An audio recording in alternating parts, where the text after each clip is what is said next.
Testament, notamment pour évoquer quelques travaux aussi de savants qui ont démontré la haute antiquité et l'authenticité des textes du Nouveau Testament.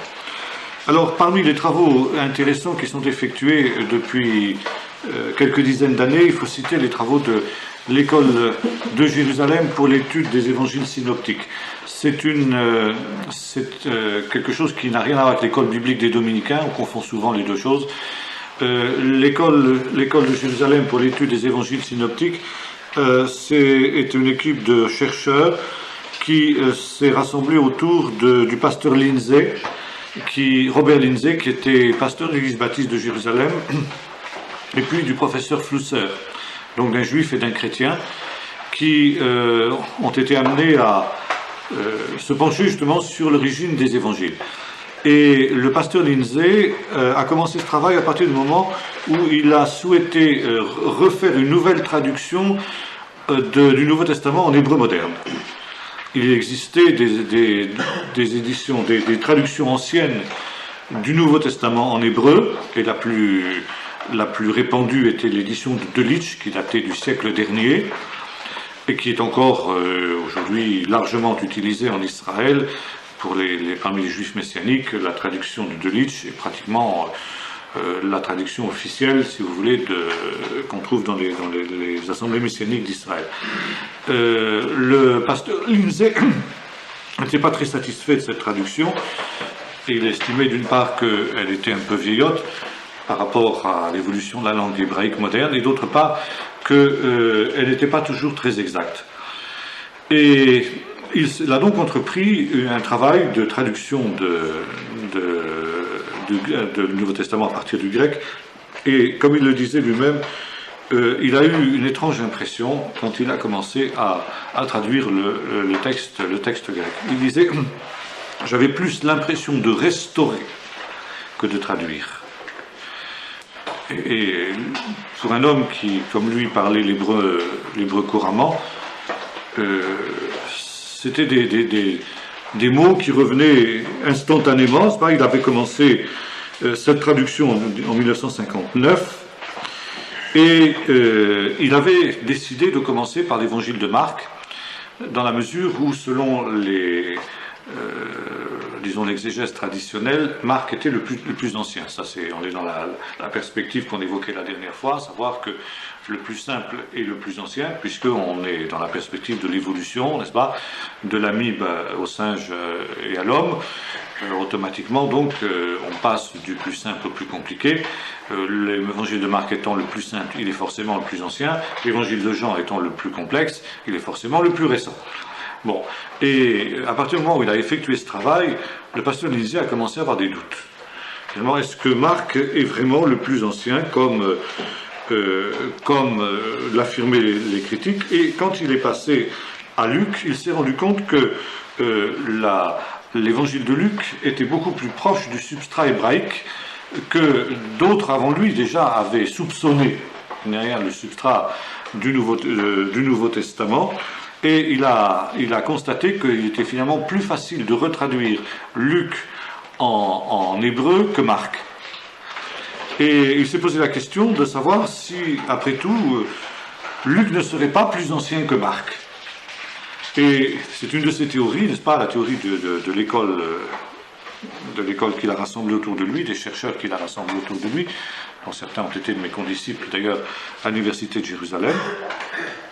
Et il a complètement, il est arrivé à des conclusions totalement différentes des conclusions traditionnelles, à savoir que pour lui Luc était le plus ancien, Matthieu venait ensuite, Marc venait ensuite, et Matthieu était le plus récent.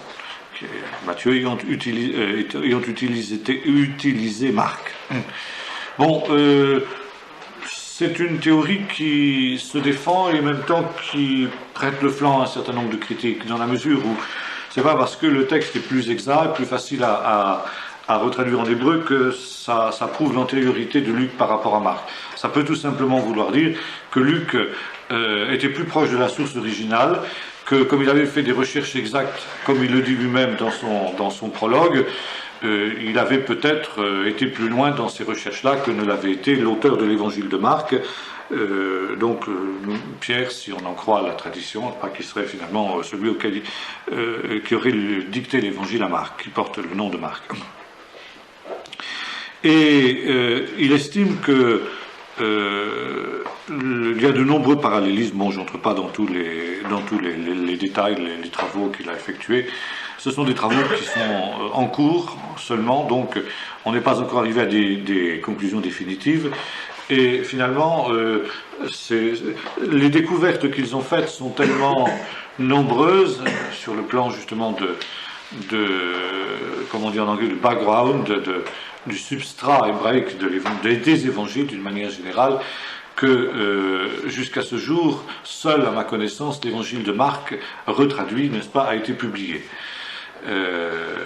On attend justement les deux autres évangiles synoptiques. Je pense que d'ailleurs, ils pensent s'arrêter là pour l'heure, n'est-ce pas? Il n'y aura pas de retraduction de l'évangile de Jean, parce qu'il y a d'autres problèmes qui interviennent, et puis non plus d'ailleurs des autres écrits du Nouveau Testament.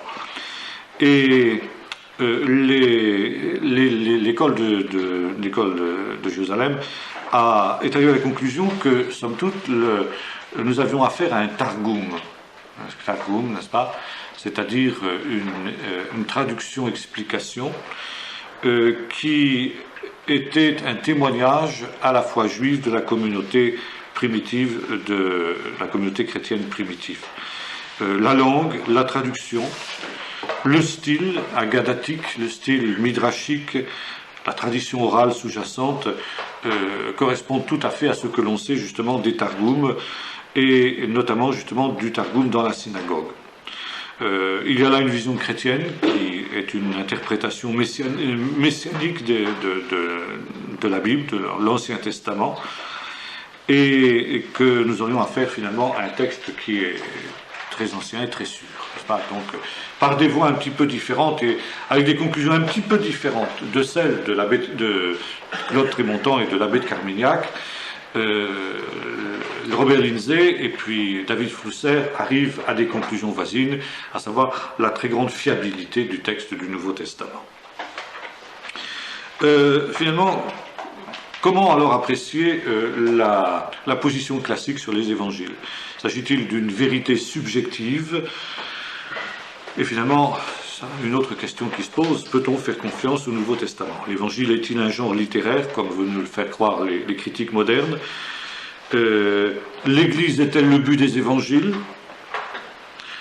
Est-ce qu'il y a une tradition qui est une gangue? D'ailleurs, on retrouve cette théorie ici dans le Nouvel Observateur, qui dit qu'on ne peut pratiquement rien connaître de Jésus à travers des évangiles, que tout est subjectif, que tout a été le produit de l'imagination de la communauté chrétienne primitive. Bon, je crois que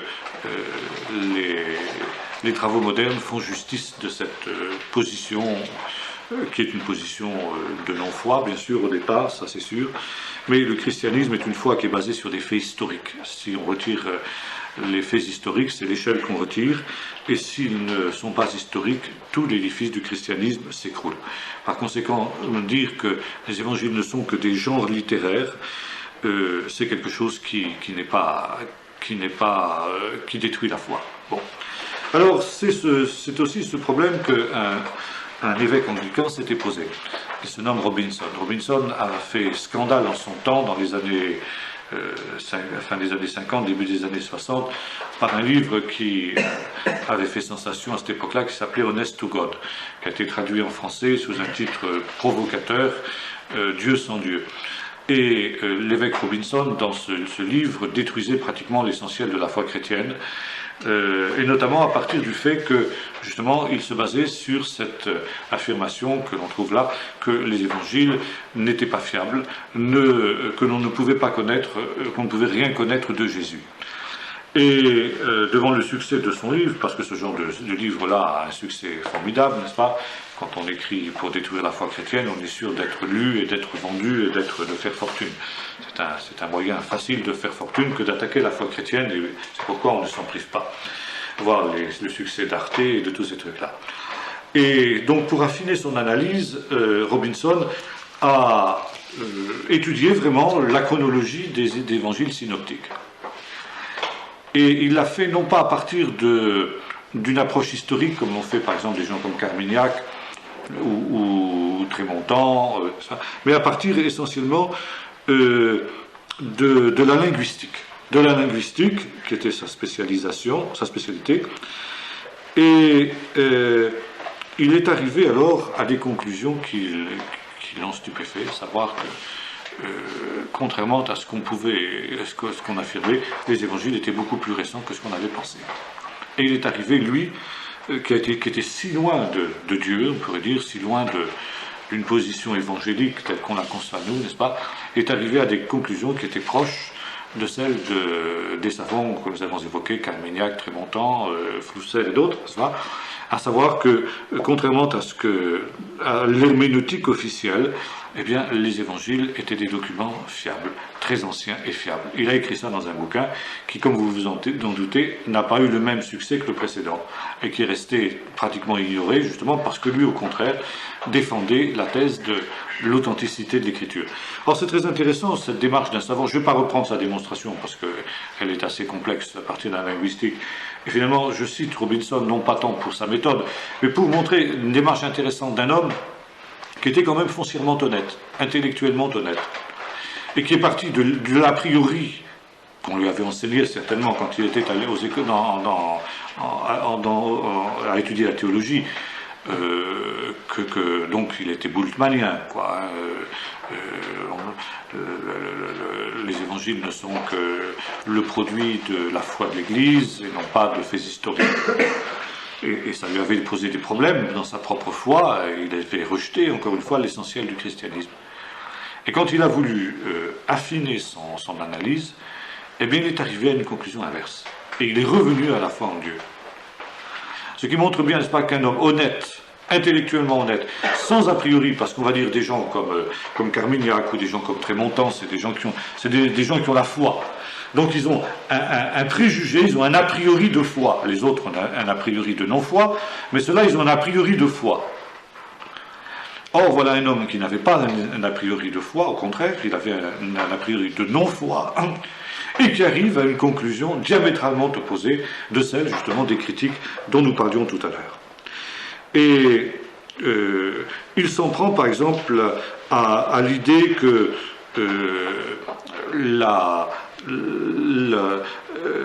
le fait, n'est-ce pas, de démythologiser fait en sorte que la foi est beaucoup plus épurée.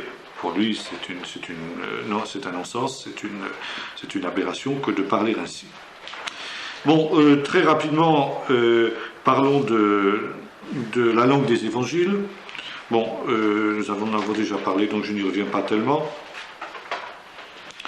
Là, nous avons donc une langue qui est un décalque de l'hébreu, et ça, c'est finalement la conclusion à laquelle arrivent tous les savants. Parce que justement on a conservé les paroles de Jésus, ce qui confirme ce que affirmait Papias, des pères de l'Église, nous avons déjà parlé, que les paroles de Jésus, les logia de Jésus, les paroles de Jésus ont été mises par écrit en hébreu et qu'elles ont ensuite été et ensuite été traduites. Chacun les traduisit comme il le put, ne dit Papias, mais que l'original était donc en hébreu. Donc nous avons là des témoignages littéraires extrêmement importants qui sont confirmés par les recherches honnêtes de gens qui veulent être un petit peu honnêtes et non pas de ceux qui ont des a priori de non-foi, comme nous le disions tout à l'heure.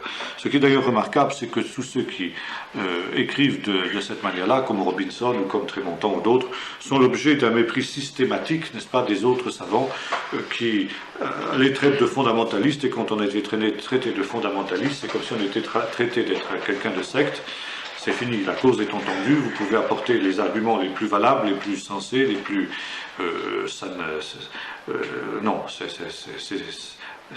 la cause est entendue, c'est terminé.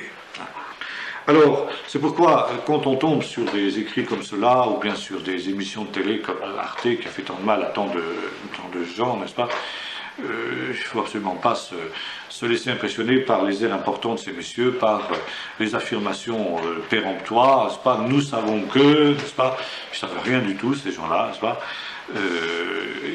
Ils font les fiers, n'est-ce pas, mais en fait, comme dit la parole de Dieu, ils veulent être docteurs de la loi, ils ne savent pas ce qu'ils disent ni ce qu'ils affirment. C'est exactement ça, je crois qu'on peut dire.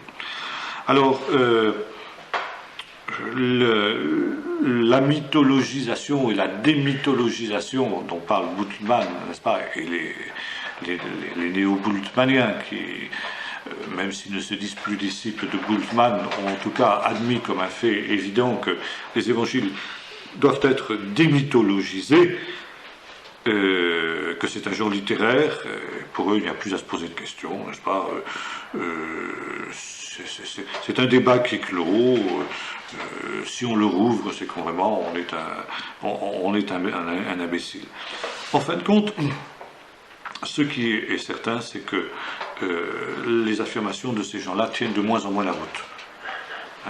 Et que malgré l'espèce de terrorisme intellectuel qu'ils font régner dans ces milieux-là, eh bien, il y a de plus en plus de voix discordantes, même des gens qui sont des leurs, comme l'évêque Robinson dont je parlais il y a un instant, qui disent le contraire. Je vous le disais dernièrement dans une revue catholique, une attaque terrible contre Tieck et tous ceux qui ont fait des recherches sur vous savez, les fragments des évangiles qui ont été trouvés dans les grottes de Qumran, avec des arguments qui sont totalement fallacieux, n'est-ce pas? Mais ça peut paraître parce que c'est comme ça, parce que c'est pas selon les vues de ces messieurs. Point, c'est tout. Il n'y a pas à discuter. Et les autres, on doit être papyrologue, on doit être spécialiste dans ces disciplines-là, alors que ces gens-là n'y connaissent dans le domaine de la papyrologie pas plus que vous et moi. C'est ça qui est extraordinaire, n'est-ce pas? Eh bien, non, ça ne nous paraît pas valable. C'est quand même ça qui est formidable. Ça ne nous paraît pas valable. Pourquoi? Ben, parce que c'est pas conforme aux nos conclusions, c'est tout, quoi. À une espèce comme ça de, comment dirais-je, dans le domaine scientifique, c'est vrai pour l'évolution d'ailleurs aussi, et pour tous ces mythes modernes, vous avez des espèces d'idées consensuelles qui font partie, qui sont l'apanage et l'héritage de toute la communauté scientifique. Et comme finalement les savants se surveillent les uns les autres, non pas qu'il y ait une espèce de... c'est pas centralisé, mais enfin, il y a dans les faits, n'est-ce pas, ils se surveillent les uns les autres, finalement, ils finissent par adopter un certain point de vue. Et puis, c'est un dogme, c'est un tabou. Et ce qui se passe très souvent dans ces cas-là, c'est que des jeunes générations viennent et puis bousculent le tabou. On me dit, mais ça ne tient pas la route, c'est pas vrai, etc. Alors qu'est-ce qu'on fait à ce moment-là? Ben, finalement, il y a une autre vision des choses qui apparaît et qui redevient aussi, comment dirais-je, aussi coercitive, aussi contraignante que ne l'était le tabou précédent. C'est comme ça que progresse la science. C'est-à-dire que le monde scientifique est un des mondes les plus obtus, si j'ose dire, le plus fermé à des idées nouvelles qui soit. Parce que chaque savant a peur de briser le consensus et puis se faire fusiller par ses collègues. Alors, on reste prudemment dans le consensus jusqu'à ce que finalement l'inanité du consensus soit tellement évidente, eh bien que finalement, comme dans l'histoire, vous savez, du roi qui était nu, bien, à force d'avoir crié, ben, le roi est nu, ben, tout le monde finit par dire, ben oui, c'est vrai, le roi est nu, quoi. Bon, alors je crois que pour ce qui est justement de l'origine des évangiles synoptiques, c'est un petit peu le phénomène qu'on est en train de vivre. Il y a cette espèce de chape, n'est-ce pas, qui post-bultmannienne, les évangiles sont un tissu de mythes, et puis ça et là, maintenant il y a des voix du petit enfant qui dit, ben non, le roi est nu, et puis, ah, faut pas le dire, non, c'est pas vrai, le roi n'est pas nu, parce que vous connaissez l'histoire, ceux qui disaient que le roi était nu étaient des imbéciles. Alors c'est exactement ça. Puis le petit enfant, lui, qui ne savait pas ce que c'était que d'être un imbécile, il voit le roi comme ça, il dit, tu vois les beaux habits du roi, comme il a des beaux habits, etc. Non, il est tout nu. Il dit son père, faut surtout... Puis après, mais il a raison, dit un deuxième, mais c'est vrai qu'il est tout nu. Puis le troisième, mais c'est vrai qu'il est tout nu. Et puis finalement, tout le monde dit, bah oui, le roi est nu. Bon, on en arrive là. Je crois que ça, c'est tout à fait intéressant de constater qu'on arrive à ce stade aujourd'hui dans ce domaine-là. Alors voilà, si vous voulez, en gros, tout ce qu'on peut dire de ce problème des évangiles. Donc nous avons en fin de compte un texte qui est extrêmement sûr, comme le disait le professeur Flousset quand je l'ai rencontré la dernière fois. Il disait en tant que savant, bien entendu, 99,9 chance sur 100 que l'ensemble du texte biblique soit authentique. Maintenant, évidemment, vous allez me dire le 1% qui reste, le 0,1% qui reste, qu'est-ce que c'est? C'est la précaution du savant, tout simplement. Hein. Mais quand on arrive à ce degré statistique, je crois qu'on peut dire 100%. Hein. Bon. Alors, avec ce chapitre, nous terminons la bibliologie. Maintenant, nous allons attaquer un nouveau grand chapitre de la théologie systématique, et c'est l'avant-dernier, c'est l'éthique. Nous serons beaucoup plus brefs sur l'éthique, parce que notre message, notre prédication est essentiellement éthique. Donc, revenir en détail sur l'éthique, sur les différents points de l'éthique, reviendrait finalement à répéter ce que nous disons chaque dimanche, et puis chaque fois que nous en avons l'occasion. Ce sont des choses qui sont, je pense, bien acquises au milieu de nous et qui n'exigent pas qu'on y revienne d'une manière très très profonde. Mais donc, c'est surtout, ce chapitre est plus un chapitre pour mémoire qu'une étude vraiment systématique et approfondie de l'éthique. L'éthique, c'est l'étude du comportement juste, du comportement requis par l'Écriture. C'est pratiquement synonyme de morale. Mais vous savez que le mot moral aujourd'hui est très, très mal vu, c'est un mot qui semble désuet, dépassé, etc. Et on préfère parler d'éthique. Alors, bon, on va parler d'éthique pour faire plaisir à certains, pour être tout à tous, n'est-ce pas? Mais il faut savoir que finalement, c'est le comportement, et certain que c'est ce qui découle justement d'une saine doctrine. Si on ne pense pas bien, on ne pourra pas agir bien. Ça, c'est un des fondements essentiels de l'Écriture. Il faut avoir une doctrine juste pour avoir une éthique juste. Comme diraient les marxistes, une praxis juste, ça veut dire une conduite, un comportement juste. Alors, quel est le fondement de l'éthique chrétienne? Ça, c'est le premier point. Et là, on touche à un des, des points de désaccord essentiels dans l'Église chrétienne, n'est-ce pas? Puisque, en tant que gens issus de la Réforme, nous partons justement d'une conception protestante de l'éthique et de la Bible tout court. Et donc c'est Luther qui nous donne les fondements de l'éthique chrétienne. Luther, à partir de la vision de la justification par la foi, nous dit l'action juste, l'action morale, est la conséquence de la foi. Il faut, et c'est le fondement de l'éthique chrétienne, avoir fait l'expérience de la justification par la foi pour ensuite avoir une conduite conforme aux exigences de l'Évangile. Quand le chrétien agit bien,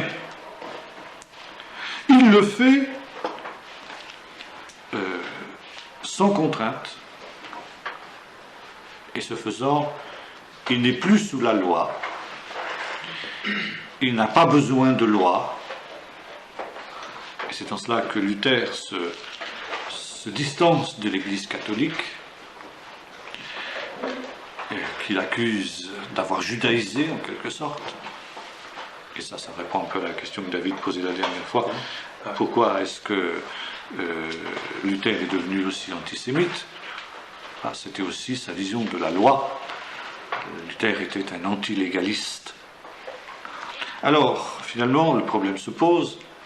Le chrétien agit-il dans le domaine moral parce qu'il est obligé de le faire par la lettre de la loi, ou bien parce que la loi est écrite au fond de son cœur, par l'expérience de la conversion, par l'expérience de la nouvelle naissance, et par conséquent, le chrétien né de nouveau, enfin Luther n'emploie pas cette expression, mais le chrétien justifié par la foi, va spontanément, naturellement,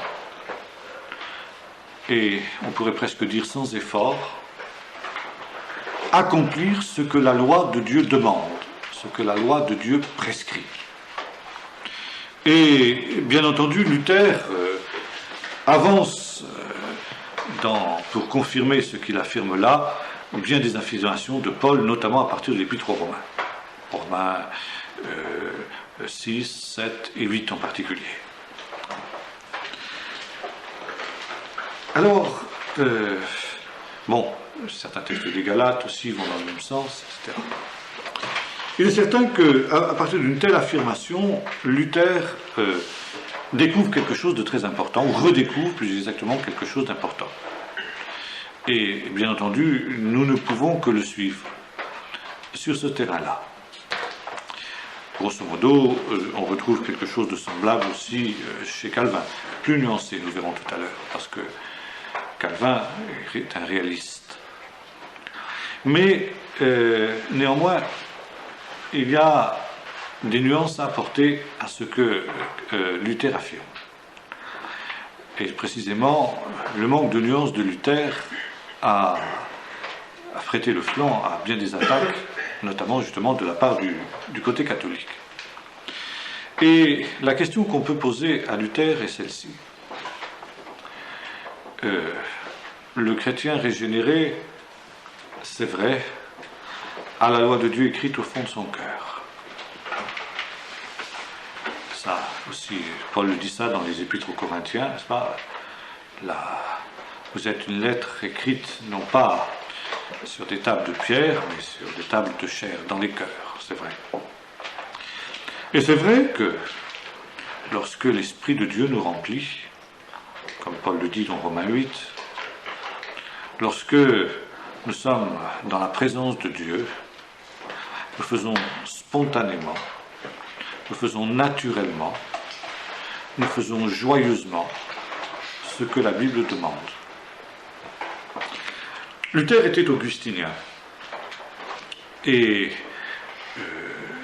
Augustin avait dit aussi quelque chose de semblable, qui a souvent été fort mal compris d'ailleurs, qu'on retrouve dans le Nouvel Observateur, là aussi c'est très intéressant.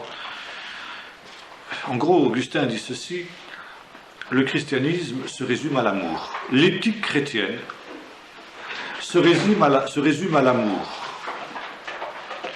Et Augustin avait cette phrase qui est une boutade, et qui, comme toutes les boutades, demande à être nuancée: aime et fais ce que tu voudras.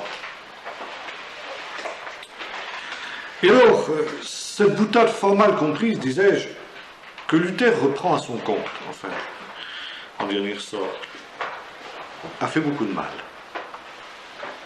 Parce qu'il faut l'expliciter.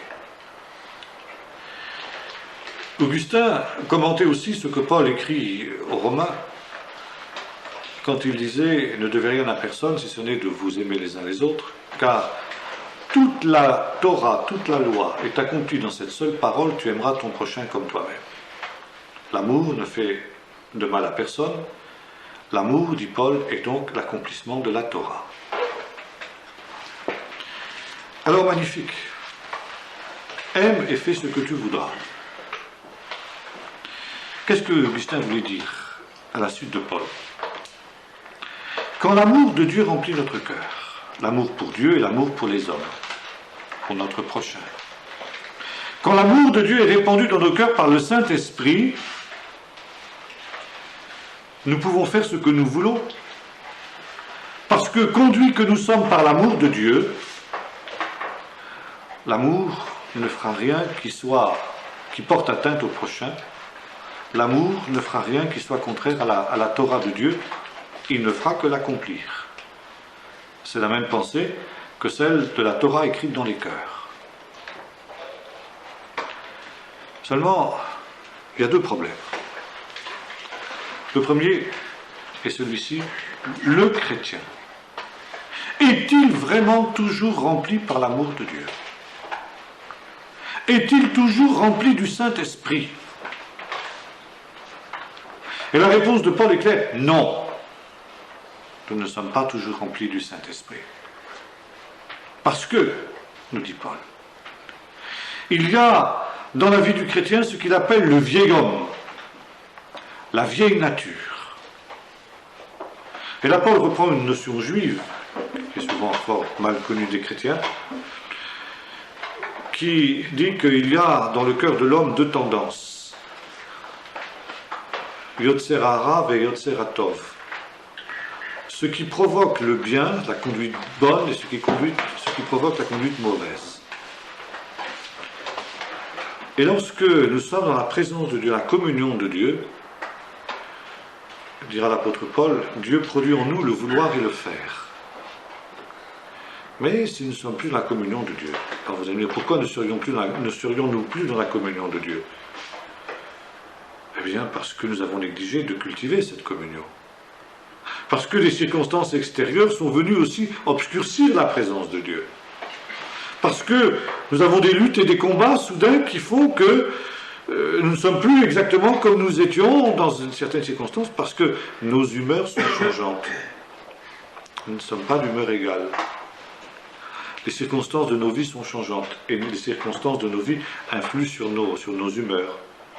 Quand tout va bien, quand le soleil brille, quand les oiseaux chantent, quand les fleurs sont sur nos chemins, comme disent certaines chansons.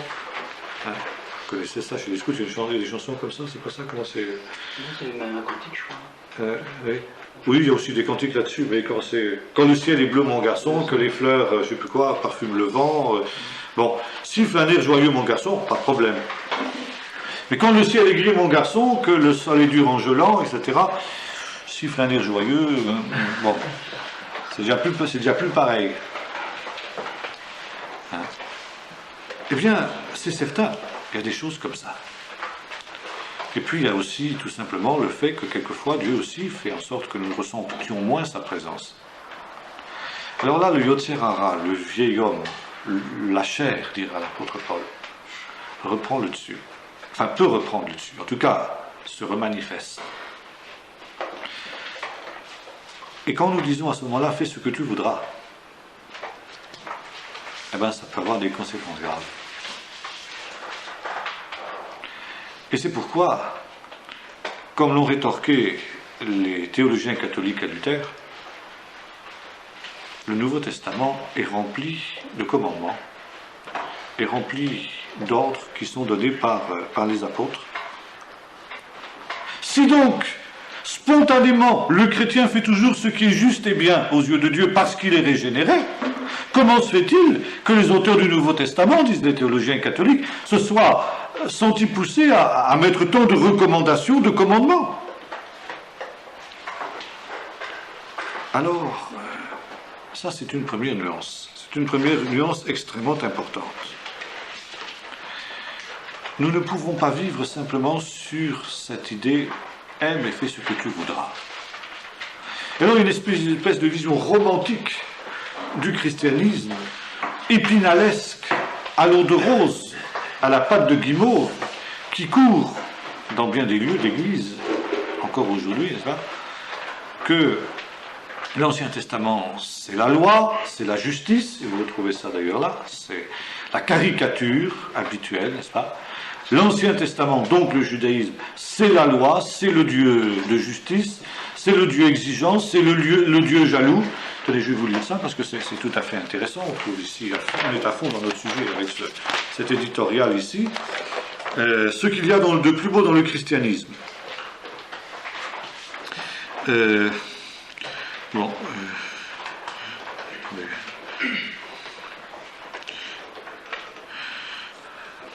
Voilà. Même si pour les croyants la foi ne peut être séparée de l'enseignement de Christ, celui-ci a un caractère universel que Yeshua, tellement universel que Yeshua ne peut appartenir au seul chrétien. Il est la lumière du monde. Au travers d'un message simple, aimez-vous les uns les autres. En affirmant accomplir la loi hébraïque, Jésus bouscule les traditions pour affirmer la primauté de l'amour sur la justice.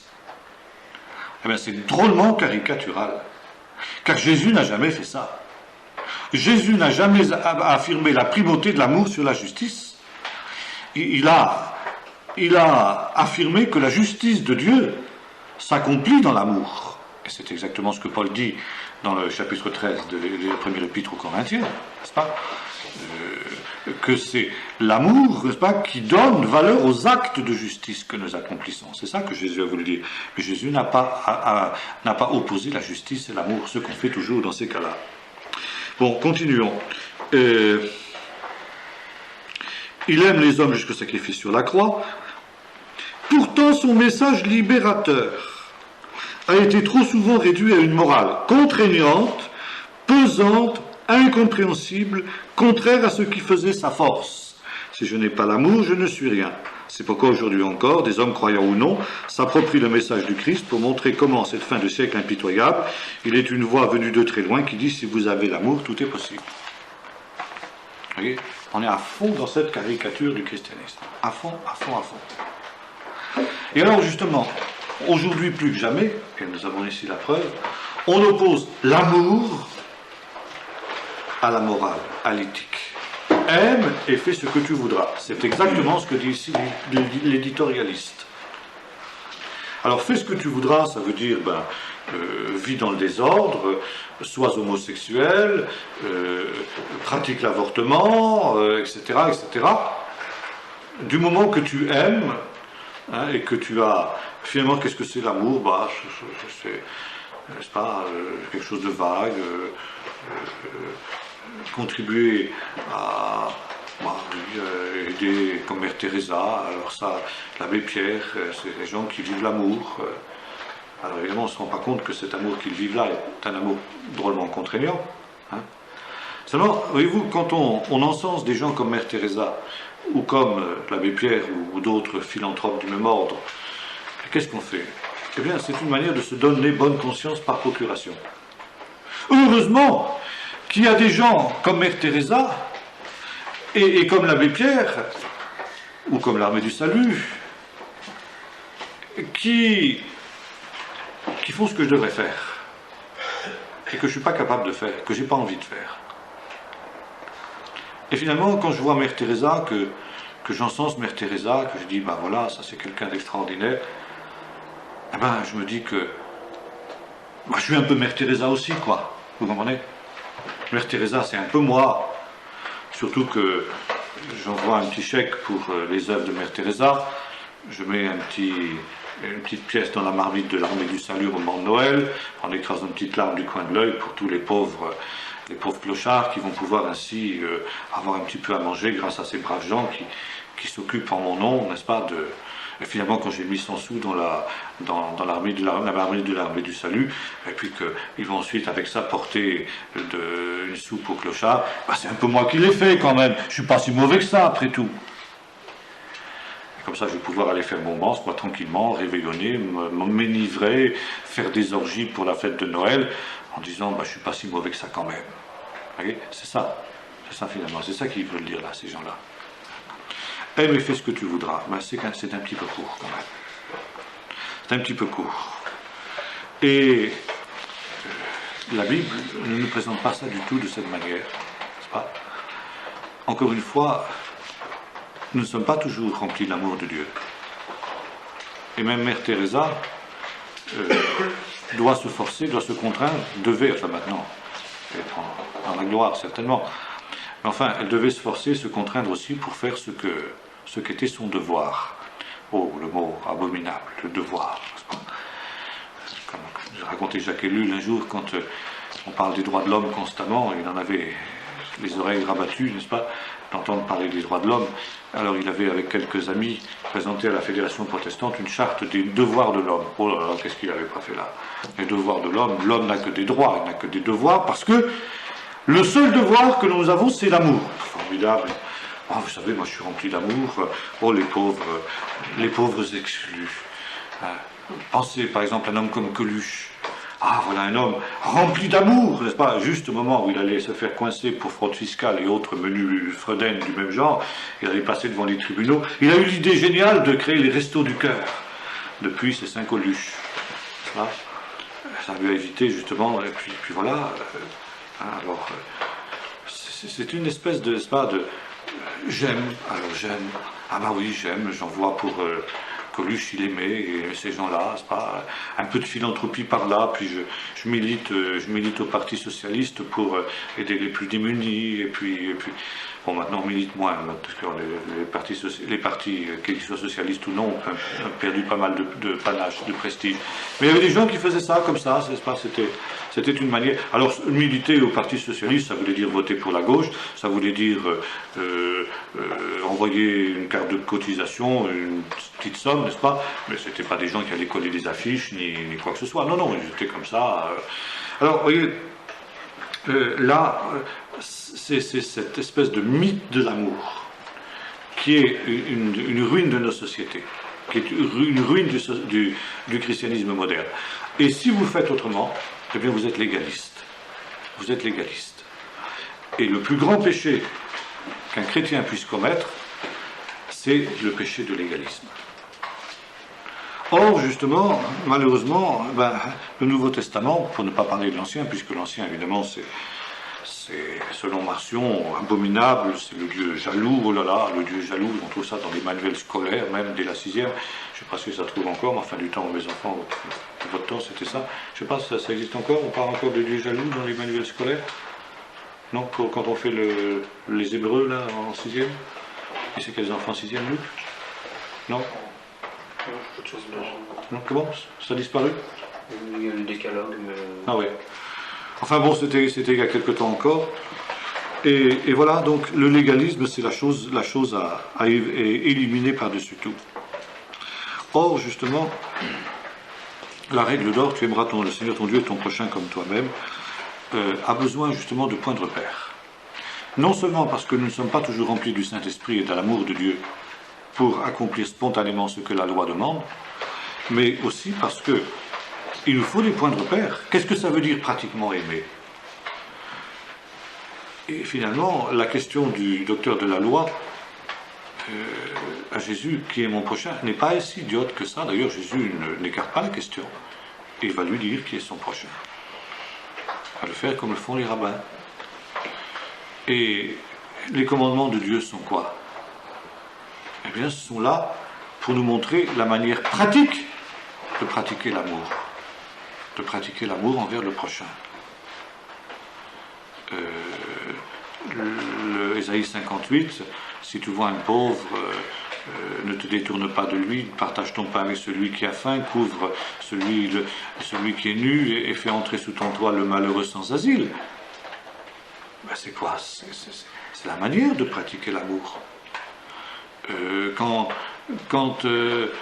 Jean-Baptiste dit à ceux qui venaient vers son baptême, les soldats lui demandaient qu'est-ce qu'il faut que nous fassions? Vous ferez ceci, vous ne ferez pas cela. Et nous, les péagers, ne faites pas de fraude, ni d'extorsion, etc. C'est pratique. Comment pratiquement vivre l'amour? Ce n'est pas quelque chose qui est évident. Est-ce que l'amour pour l'enfant, c'est de lui donner une fessée de temps en temps quand c'est utile pour lui, ou bien est-ce que c'est de le laisser tout faire? C'est pas évident obligatoirement. D'ailleurs, c'est tellement vrai qu'on en discute. Pendant des siècles, on a dit c'est donner la fessée. Et aujourd'hui, dans le climat de laxisme moral qui est celui de notre société, c'est au contraire ne pas lui donner la fessée qui est une preuve de l'amour. Comment s'y retrouver? Comment s'y retrouver devant ces manifestations de l'amour? On est finalement, quand on reprend tous les systèmes éthiques, quels qu'ils soient, quelle est la finalité justement de tous les systèmes éthiques? Eh bien, c'est justement, en dernier ressort, on peut dire c'est l'amour du prochain. Alors dire que le christianisme c'est l'amour, et puis que le judaïsme c'est la loi, ou que c'est une ineptie, L'Ancien Testament est tout aussi rempli de l'amour que l'Ancien. C'est quand même dans l'Ancien Testament qu'on trouve tu aimeras ton prochain comme toi-même. Il ne faut peut-être pas quand même l'oublier. C'est dans l'Ancien Testament qu'on trouve tu aimeras le Seigneur de tout ton cœur. C'est dans l'Ancien Testament que nous lisons tu aimeras l'étranger, etc. Enfin, c'est quand même, il faut quand même avoir une vision moins que caricaturale. Or, dans les églises aujourd'hui, c'est ça. dans la plupart des églises évangéliques, n'est-ce pas, c'est l'amour. À partir du moment où vous êtes rempli d'amour, eh bien, on n'a plus le droit de juger, on n'a plus le droit de donner de directives, on n'a plus le droit de donner de points de repère moraux, n'est-ce pas. La morale est anéantie par l'amour. Alors que précisément c'est l'inverse. Et Luther était allé si loin dans ce domaine-là qu'il ne voulait même plus de l'épître de Jacques, parce que l'épître de Jacques, justement, était une épître qui parlait des œuvres. Et oui, on est justifié par les œuvres. Et les œuvres faites par la foi, c'est pas contradictoire. Et Luther voulait ôter du canon l'épître de Jacques parce que, justement, elle insistait sur les œuvres. Et le protestantisme, issu de la Réforme, au XVIIe siècle notamment, n'était réduit finalement qu'à un credo intellectuel. Il fallait avoir une doctrine juste, et puis il n'y avait plus aucune dimension morale. Et c'est contre précisément ce laxisme moral que l'on trouvait donc dans le protestantisme de cette période-là qu'ont réagi les réveils. Le piétisme de Zinzendorf d'abord, puis le piétisme de Wesley. Donc le méthodisme a fait cette constatation, dit, enfin, on ne peut quand même pas vivre sans règles, on ne peut quand même pas vivre sans point de repère, on ne peut quand même pas vivre sans une discipline de vie, sans une méthode, d'où le nom de méthodisme qu'on a donné à ce mouvement. Mais en milieu protestant, ça a été loin de faire l'unanimité. Et c'est encore loin de faire l'unanimité. Plus que jamais. Ça ne fait pas l'unanimité. Or, pourtant, quand on étudie la Bible, il ne fait aucun doute, n'est-ce pas, que l'amour débouche sur des choses pratiques, sur des choses concrètes. Pas sur votre colère, que celui qui dérobe ne dérobe plus, mais qu'il travaille honnêtement de ses mains pour pouvoir pourvoir à ses propres besoins et à ceux des siens. Enfin, on pourrait multiplier, comme j'ai souvent eu l'occasion de le dire, s'il y a 613 commandements dans la Torah, il y en a 1010 dans le Nouveau Testament. C'est quand même pas rien, ça veut dire quand même quelque chose. Et parler de légalisme à ce niveau-là, c'est vraiment être totalement à côté de la plaque. Alors, ceci dit, c'est vrai qu'on peut avoir une approche qui n'est pas bonne non plus.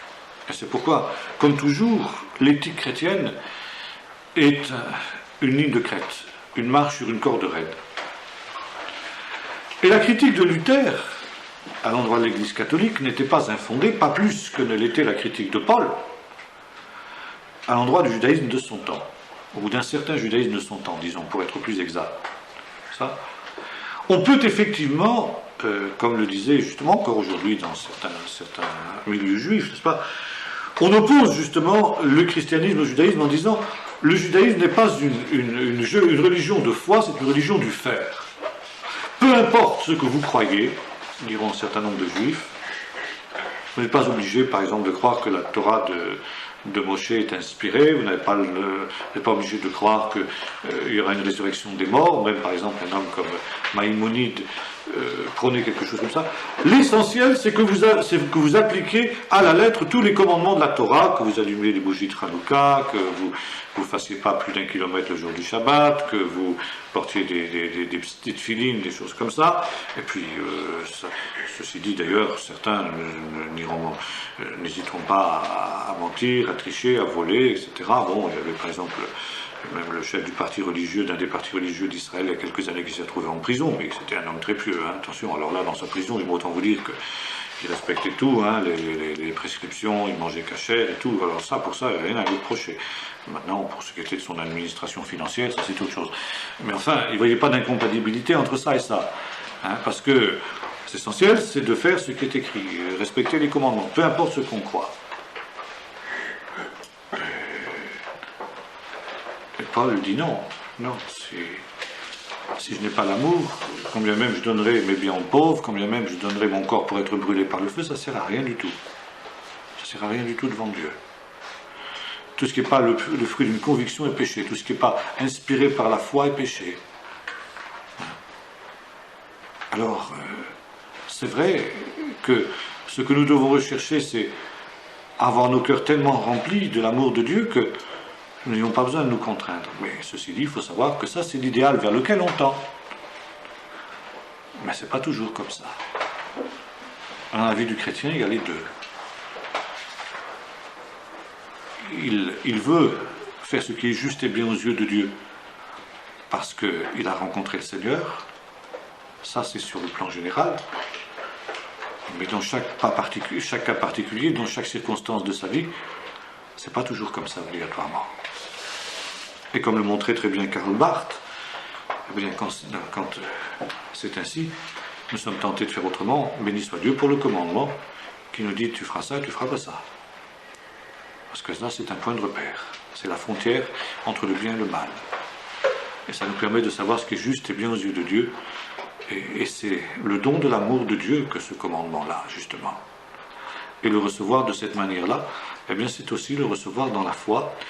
Et avoir foi que ce commandement est juste et bon, que ce commandement, même si il me semble discutable humainement, vient d'un Dieu d'amour, d'un Dieu sage, d'un Dieu juste, et par conséquent que je dois, en tant qu'être humain, m'efforcer de le mettre en pratique dans ma vie, m'efforcer de le vivre. Et l'amour du prochain et l'amour pour Dieu nous amène ainsi à perdre notre propre vie, c'est-à-dire, dit Jésus, se détacher de son égocentrisme naturel. Le produit du péché dans la vie de l'homme, c'est précisément l'égocentrisme, l'amour de soi, la chair. Qu'est-ce que c'est que la chair? La chair, c'est ce qui nous amène à tout ramener à nous-mêmes. Moi et rien que moi, disait la prostituée dans le roi de Tyr, je ne me souviens plus, chez Ézéchiel, n'est-ce pas? Prostituée qui représentait Babylone, je ne me souviens plus, il y a un texte qui dit ça. Et par conséquent, je fais tout en fonction de moi-même, en fonction de mes intérêts, en fonction de mes désirs, et la mort à soi-même, à laquelle nous sommes invités par le Seigneur, puis ensuite par Paul dans ses épîtres, c'est se détacher de cet égocentrisme. Que chacun d'entre vous, au lieu de considérer ses intérêts, ce qui est une démarche charnelle, encore que ça ne veut pas dire qu'il ne faut pas que nous désintéressions de nos intérêts. Comme disait Hillel, il ne faut pas tomber dans l'excès inverse. Si je ne suis pas pour moi, qu'il sera? Bon, c'est évident. Hein. Mais que chacun de vous, au lieu de considérer seulement ses intérêts, considère aussi ceux des autres. Et c'est toujours pareil, là, c'est toujours l'équilibre. Moi aussi, je suis une personne humaine. Moi aussi, j'ai mes intérêts, j'ai mes besoins. Bon. Et sauf extraordinaire, il faut bien que je m'en préoccupe aussi un peu. Mais ce n'est pas seulement mes intérêts que je prends en compte, c'est aussi les intérêts des autres. Et puis, l'amour du prochain m'amène à satisfaire, à ne pas chercher à satisfaire, comment dirais-je, mes besoins immédiats seulement. Et l'amour de Dieu répandu dans mon cœur me montre que même pour moi, pour mes intérêts, ce n'est pas toujours la satisfaction immédiate de mes besoins. Et c'est ça la sagesse de Dieu. L'homme juste, ça j'ai développé ça pendant le séminaire à Carhaix, l'homme juste c'est aussi l'homme sage. Et le sage, c'est celui qui a la lumière de la parole de Dieu, et de l'Esprit de Dieu, mais de la parole de Dieu d'abord. C'est mesurer le meilleur, qui est prêt à sacrifier le bien pour le meilleur. Bon, je ne sais pas moi, par exemple, quelqu'un qui cherche un enfant, par exemple, mettons un enfant auquel on vient de faire ici les crottes en chocolat pour Noël, eh bien, le bien pour lui, c'est de tout manger. Tout manger, ces chocolats, d'un seul coup, quoi. Il ne se rend pas compte qu'il va se flanquer des maux d'estomac, des maux d'intestin terribles. Il ne mesure pas ensuite les conséquences. Tandis que les parents vont dire à l'enfant, bah, écoute, mange pas tout, prends-en un petit peu. D'abord, parce que si tu manges tout, tu n'auras plus rien demain. Et ça ne durera pas. Ton plaisir va être immédiatement terminé. Puis surtout, tu vas avoir ensuite des déconvenues terribles. Alors, je t'interdis. Si l'enfant ne comprend pas, s'il ne veut pas comprendre, l'enfant, le père dit, ou la mère dit, je t'interdis de manger, par exemple, plus de 5 de chocolat. Maintenant, c'est terminé, tu as mangé assez de chocolat, je prends la boîte, puis je la mets de côté, tu l'auras demain. T'es méchant. Mais non, t'es pas méchant. Pas du tout. Au contraire. Parce que c'est vrai que je t'enlève un bien. Je t'enlève un bien immédiat. Mais c'est pour un bien meilleur que je le fais. Et tu ne le comprends pas. Mais quand tu seras plus grand, tu comprendras. Or, précisément, l'homme de Dieu est celui qui sait cela. Et qui sait qu'il y a une sagesse dans la parole de Dieu. Il y a une sagesse dans le commandement de Dieu. Et s'il calque sa conduite sur les commandements de Dieu, il se retrouvera bien lui-même. C'est son intérêt. C'est son intérêt de suivre le commandement de Dieu. C'est pas seulement par altruisme, même s'il ne veut pas être altruiste. S'il était égoïste, simplement égoïste, ce qu'il ne doit pas être, mais même en admettant qu'il soit égoïste, qu'il cherche son propre intérêt, cherche ton intérêt, eh bien, c'est de mettre en pratique la parole de Dieu qui est ton intérêt. Parce qu'à terme, tu seras gagnant.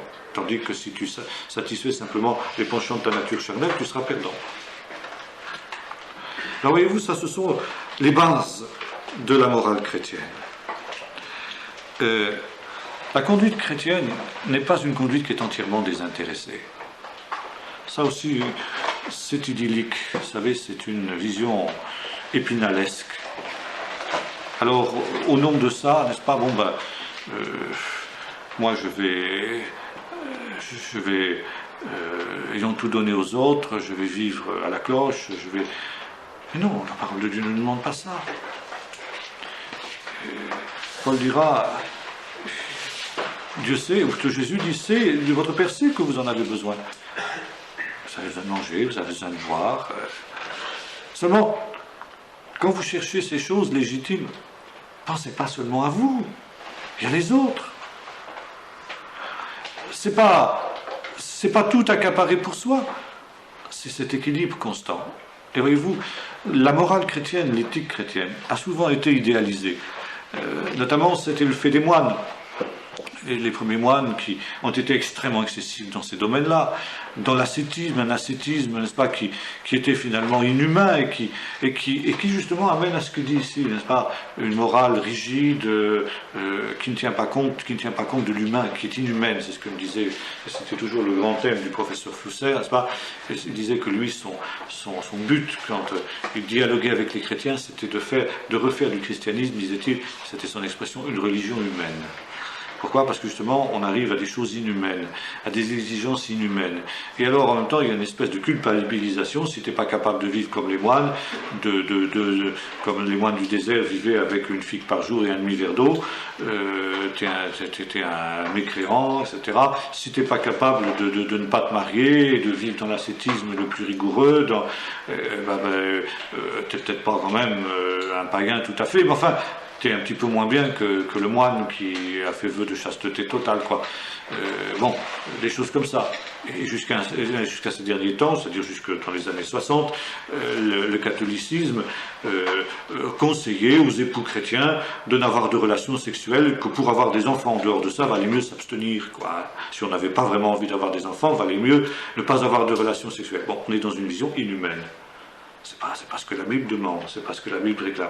Alors vous comprenez, quand on est excessif dans un domaine, eh bien ça bascule dans un autre. Et c'est pourquoi le monde dit aujourd'hui, non, maintenant tout, non seulement relations sexuelles dans le mariage, mais avant le mariage, hors du mariage, adultère, homosexualité et tout. Pourquoi ? Parce que pendant des siècles, on a été excessif dans ce domaine-là. Comme nous racontait Émile, quand il était étudiant, jeune étudiant dans un collège catholique, n'est-ce pas, on conseillait aux jeunes gens et jeunes filles de se laver dans le noir pour ne pas voir leur propre corps. Enfin, vous voyez le genre. Hein. Aujourd'hui, on en est à la pornographie, on en est au nudisme sur les plages et peut-être bientôt ailleurs que sur les plages. Enfin, vous voyez, l'excès dans l'autre. La Bible ne nous dit pas ça. L'éthique chrétienne est une éthique, n'est-ce pas, où on prend en compte les différentes dimensions de chaque être humain, mais justement où on ne ramène pas tout à soi-même. Et c'est pourquoi, justement, l'amour de Dieu nous amène à une vie équilibrée. Équilibrée pour nous-mêmes, équilibrée pour les autres, équilibré pour notre propre famille, équilibré pour tous ceux qui nous entourent, dans nos relations avec tous ceux qui nous entourent. Et la vie chrétienne est exactement le contraire de ce que, à la fois, des deux caricatures, si je puis dire, qu'on a vues dans l'histoire, la caricature du passé, l'ascétisme rigoureux, n'est-ce pas, que je caricaturais un petit peu avec l'histoire des moines qui vivaient une demi-figue par jour et d'un verre d'eau, ou ceux qui vivaient, vous savez, au sommet des colonnes, là, les stylistes qui descendaient jamais à terre, plus la colonne était haute, plus l'individu qui était en haut était saint. Bon, des histoires comme ça. Ou alors, maintenant, l'autre extrême, n'est-ce pas? Tu peux être chrétien et puis vivre comme un païen du moment que tu crois, du moment que tu pratiques l'amour, que tu es un partisan de Mère Teresa, ça va, tout va bien, n'est-ce pas? Alors, c'est ces deux excès-là, quoi. C'est ces deux excès-là. La vérité est entre les deux, et finalement, c'est ce que la Bible nous dit. Voilà, si vous voulez, je vais m'arrêter là-dessus.